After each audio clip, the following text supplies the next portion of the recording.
Welcome to the I'm Booked podcast. I'm April O'Leary, and this is the YouTube version of our podcast. To get the audio version, you can hop on over to Spotify or anywhere that you consume audio podcasts.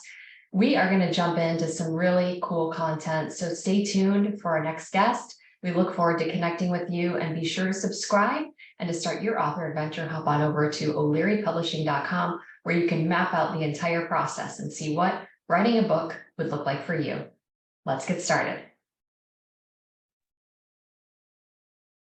Welcome back to the I'm Booked podcast. I'm here today with Devon Taylor, one of our newest authors of a beautifully illustrated children's chapter book, Icarus Finds His Power. Welcome to the show. Thank you. I'm so excited to be here. This has really been a magical journey. So Devon had the best. You could see it. He's just beaming, and his book just launched on Valentine's Day. And on February 13th, the night before Valentine's Day, we did an amazing Zoom book launch party where he had the most glowing people who absolutely love and adore him were on, saying all these kinds of amazing, great things about how many lives he's touched. And I don't doubt one iota of all that was said about you. So congratulations on your book launch, going so well. And I would love to talk today about your book and how it came about and how the process developed for you and how you feel as the new author. We're going to talk about all of it. So let's rewind back to when you got a very interesting phone call one day. What happened the day you got a phone call that was so unexpected? Yeah, it's been a year and some change now, but it was, I want to say back in August, I received a call that my nieces and nephews were just in a situation that was no longer safe for them and they would need a permanent home. So, at the time I was living with my mom and my partner, and we were, just kind of doing life on our own. And I think it was definitely the call that brought us all together, because we had to really figure out how we were going to move with this new news. So yeah, we banded together and decided to take in my 4 nieces and nephews. And yeah, it's been kind of a roller coaster, but in the process, we were able to put our heads together and create a book. But yeah, that's it in the nutshell. And that's like, this is an understatement here. To go from essentially 3 adults doing their own lives, not really thinking about parenthood. It's not like you get pregnant with a baby and you have 9 months to think about, what color is the nursery going to be, and I'm going to read some parenting books. It was your journey to fatherhood was like, boom, there you go. Yeah. And I mean, like, just to the comparison before we got the kids, like me and my mom, we both work about an hour away from where we live. At the time I was coaching at Long Beach City College, and, working an hour away wasn't an issue. But taking in the 4 kids, one of us had to decide to change our career paths. And it was me who decided to give up my career in volleyball and focus more on the kids that we had in the home, because that was now my new priority, which felt so great. But like you said, it was a lot. It was 4 kids, not 1 or 2. It's 4, so a lot to take in at once. Tell everyone how old the kids are. Yeah, so we have a 7-year-old, an 8-year-old, a 12-year-old, and a 16-year-old. Yes, so you've got a lot of kids with a lot of personalities and a lot of opinions, who are also coming out of a very difficult situation, who are moving in with a new family, and all of that compressed onto you are totally leaving your career to take care of children. And I can imagine that must have felt very hard. I know there's a part of you that I love that's just embraces change and looks for ways to expand and to grow. But the human part of us that says, can I really do this? Like, is this really my path? Did that come up for you?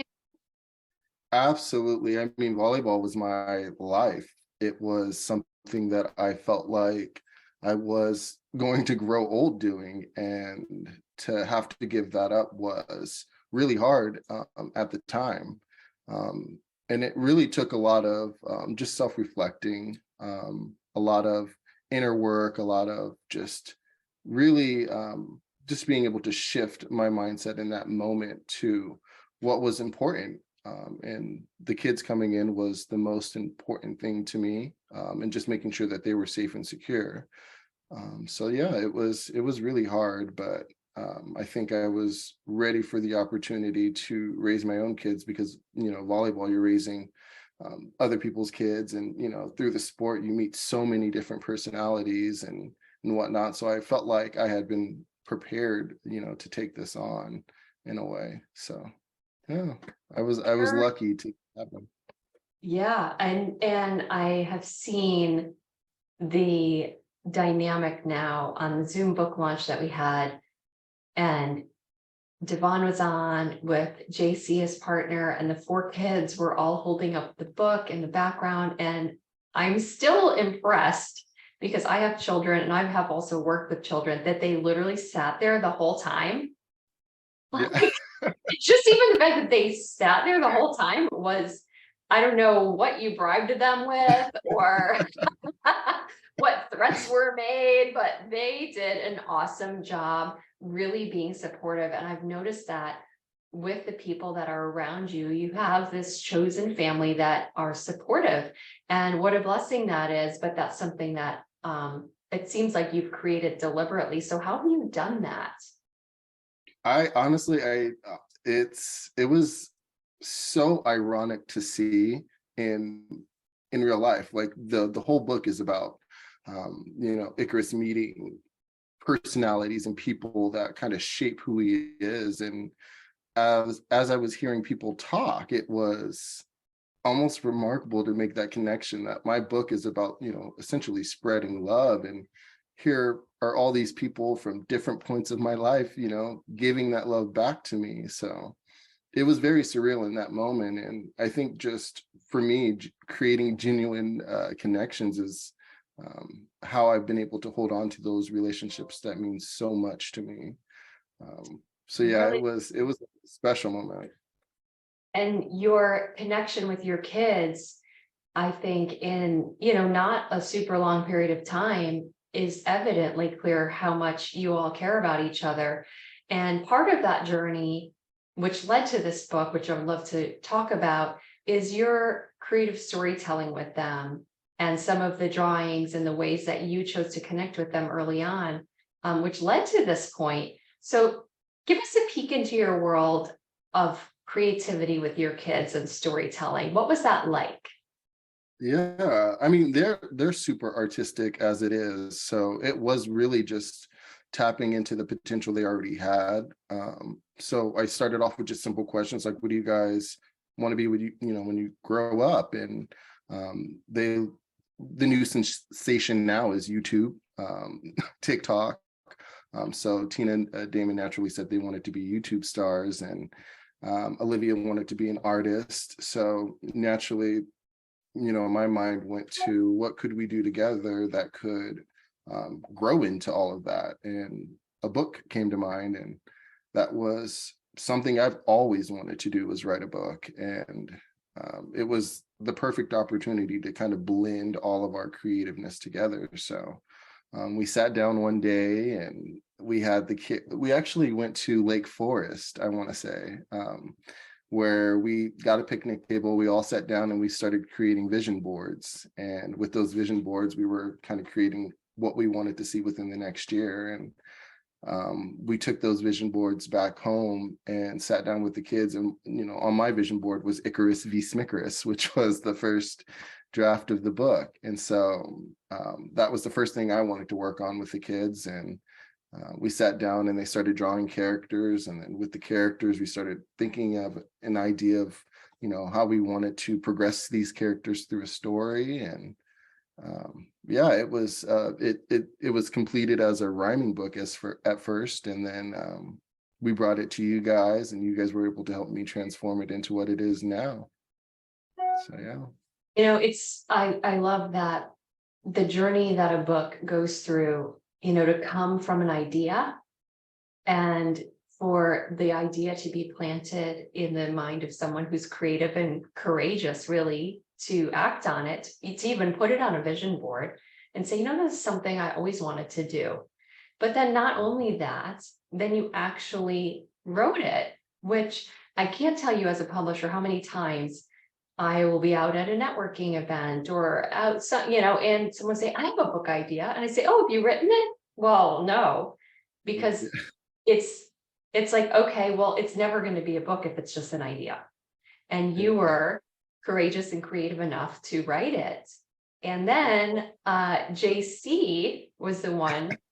And I love this story. I want you to tell the story about what happened on your first draft. It makes me excited to even share it because he is definitely that bridge, and it goes back to the Zoom call and the idea of the book. Like, the support that I have is truly amazing, because when after we finished writing the book and we had the illustrations, I didn't know what to do from there. So I kind of threw in the towel and gave up, and said, this is too hard. There's too much money that's going to be involved. We'll never afford this. We'll never be able to do this. And JC at the time was connected with one of our mutual friends who we had just finished like a men's group with, and kind of had grew a bond with.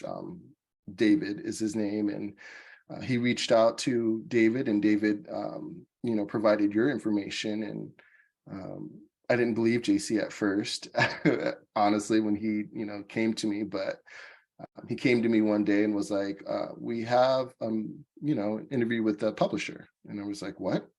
He goes, yeah, and it's this week.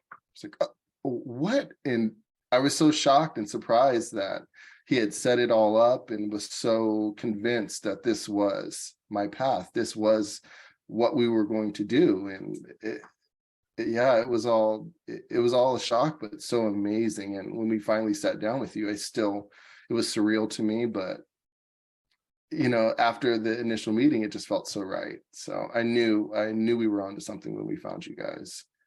So. I love that. And, we loved you guys from the first meeting, and we loved the story and the spirit behind the story and what you were trying to do and the reasons why you were trying to do it. And I think those are all elements that make a good book that, when author either brings to the table or they don't. And you had that fades. And then you had the willingness to allow us to share our thoughts on the manuscript. And I think that's a really hard piece for aspiring authors who have written their book and they think it's done. And then they get into Heather's world and then hear that it might not be totally done. And there are some suggestions and things that we have that we think could make it better, but it's all with the end reader in mind, and we're all serving the same purpose. So how did you feel going through some of those editorial suggestions and iterations?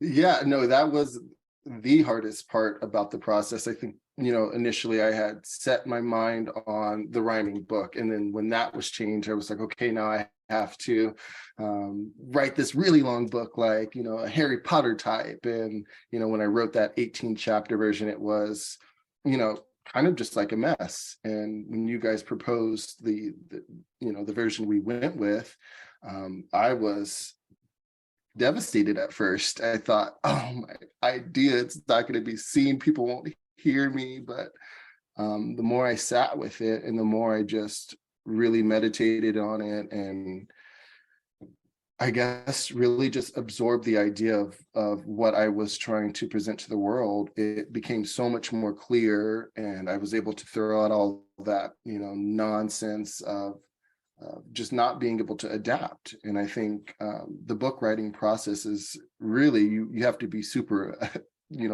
adaptable in order to really complete a process that you're going to feel good about. And that was my biggest struggle, was being adaptable. And I may not show it as much, but you guys were really supportive through the process, and I cannot thank you enough, even Heather, to just her lending the support that she did at times when I couldn't find myself to write, or I couldn't find myself to think about what what I wanted to write next, or whatever the case was. But the support really, I think, helped me so much, and I'm proud of the end product. So Yeah, the end product's amazing. And what I love about what you were able to do, and it's different than, many of our authors who write books for an adult audience. I'll say, not that it's easier in the sense that writing is easier, but we're speaking to a brain that thinks like our brain. And in writing a children's book, we have to realize that the way we might say something or explain a situation and the way a child would read it is they don't have that level of sophistication necessarily. And so I remember that as part of the process where you would write and it would be partly, in the children's world, and then all of a sudden it'd be like, whoop, up to the adult world.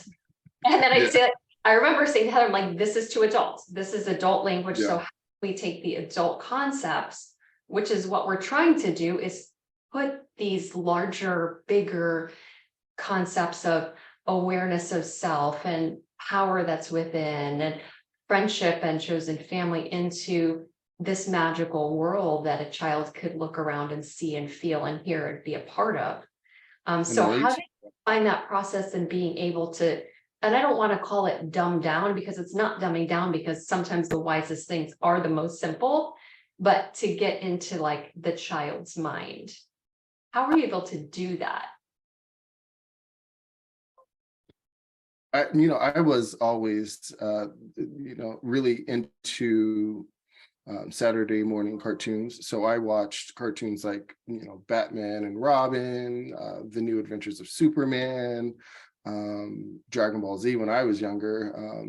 So I was really just pulling from my experience as a child.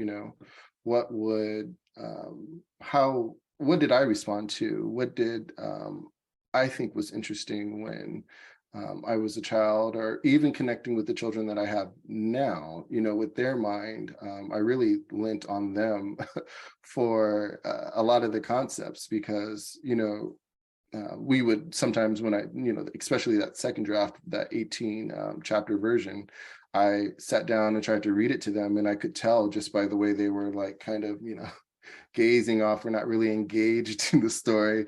I was not really hitting on the language that was particular to them. So I think introducing it to them, having them was, a key asset in just building the book, but just also relating to that younger self and just trying to bring myself back to what I, connected with the most when I was a child. So. Love that. And we all have a child in us. It just gets lost in the weeds of intellectualizing and over sophisticated thoughts. But really, to be able to bring Icarus into this super powerful world in terms that kids can understand is amazing. And so the drawings that the kids had done that you brought to the first meeting and you showed us, your kids are so artistic and they came up with a lot of the concepts of the characters. And so let's talk about working with the illustrator and how we're able to translate those into what's now the characters of the story, like Icarus and Nimron and Amelia. Yeah. That was probably my favorite part, because I feel like not were we only able to use what the kids presented to us initially, when obviously the kids illustration, they had like a kid element to them. So for an illustrator to take that and kind of realize that he needed, more to pull from. And, so I started to incorporate, concepts and ideas from my life, or what I thought would be interesting as well. And the combination of what, we put together and what he came out with was amazing. To me, it just reads so much about who I am and what I represent, and just it was my most favorite part about writing the book, was just seeing the illustrations come to life. And really did. And you were the one that came up with the concept for the cover, which I love, and it's part of the, I think, process and in working with, and why I love what we do is working with independent authors, because we really want to involve them in the process of creativity and design, because at the end of the day, it's your book. And Yeah. where traditional publishers, larger publishing houses that work with, bigger budgets and bigger print runs and bigger authors, the authors really do get cut out of that process quite a bit. They get cut out of the editorial process quite a bit, and they get cut off from the design process. And I know covers that have been put out that the author didn't like, which I can imagine must be very difficult. So in this process, you came to us with an idea of how you wanted the cover to look. And do you remember that?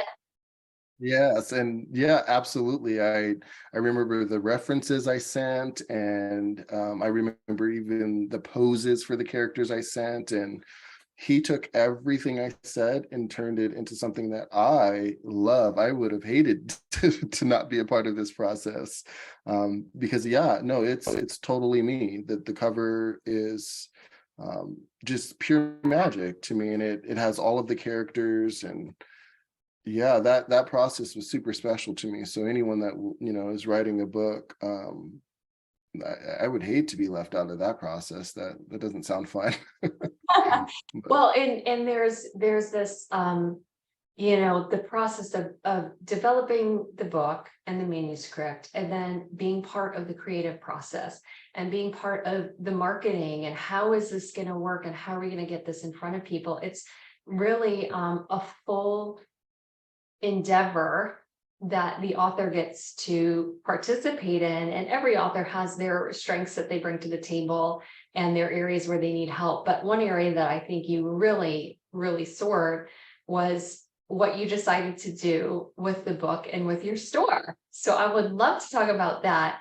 Devon was able to put together a whole brand with Icarus, and Devon Taylor author.com is where you can find that store.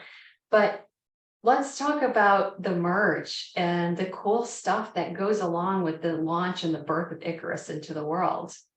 yeah, I love this. I definitely was inspired by all of the illustrations, and as I was just brainstorming, like, how do we get Icarus out there? How do we, make Icarus a household name? And, I know the first step is just creating a brand behind it. And so I started a little Etsy shop, and, in that Etsy shop, I had a few t-shirts, some sweaters, some stickers, and, I met with you one day, and like I say, every time I meet with you, thank you so much. The support you guys gave to us was tremendous, and just the growth of the shop.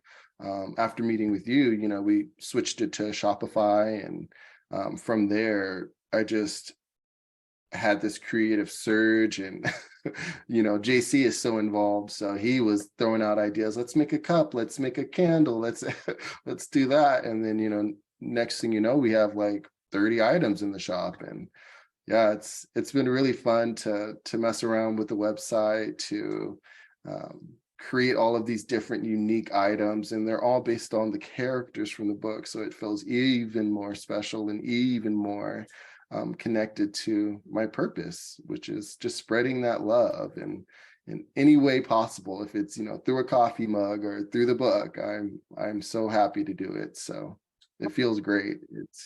And the character of Icarus, who is likely to have a series and is likely to go on many more adventures, starts off with this very difficult thing that happens in his life. And that was originated from what happened with your children and how that all came about for you guys. And so I would love for you to touch on that as well, because Icarus isn't just a superhero character that was made up from some imaginary story. This is a real kid who's gone through some really hard things and had to really find the power within himself.